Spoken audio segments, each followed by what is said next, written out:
In hypovolemic shock, it's a question of too little in or too much out. It is important to elicit a history of fluid or blood loss, as well as an assessment of recent fluid intake.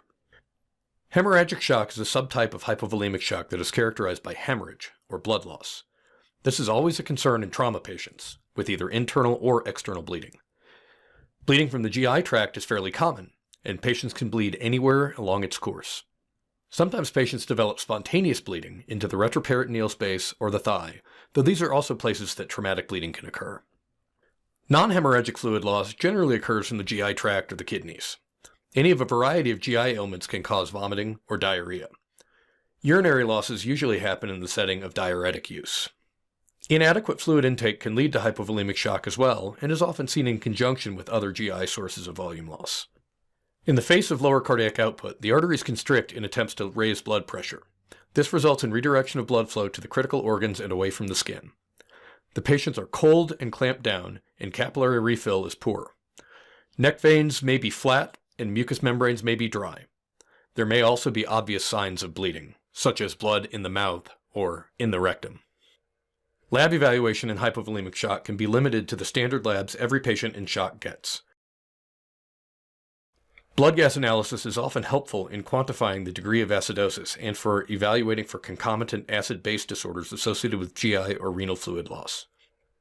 If hemorrhagic shock is suspected or confirmed, it is important to get and serially monitor coagulation studies. Imaging may or may not be necessary in hypovolemic shock, though point-of-care ultrasound of the inferior vena cava can help with initial and ongoing assessment of volume status. Fast exam can help determine if there is intra-abdominal bleeding in trauma. CT scan in the more stable patient can be helpful in detecting bleeding, and angiography protocols may be helpful to localize bleeding. I want to say a word about the serum hemoglobin in hemorrhagic shock.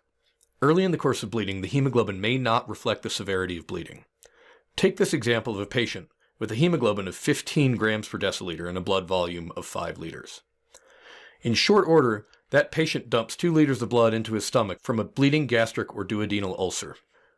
The blood volume is reduced by half, but there's not much difference between the blood that enters the gut lumen and that remains in the vasculature. The hemoglobin concentration is still 15. Over time, extravascular fluid may be reabsorbed or IV fluid may be given. Adding a liter of hemoglobin-free fluid brings the volume up from 2.5 to 3.5 liters, but the total amount of hemoglobin in the blood remains the same, approximately 375 grams. As such, the hemoglobin concentration is somewhere around 10. The important thing to take away from this is that just because a patient who is bleeding has a normal hemoglobin, that does not mean that that patient is in the clear.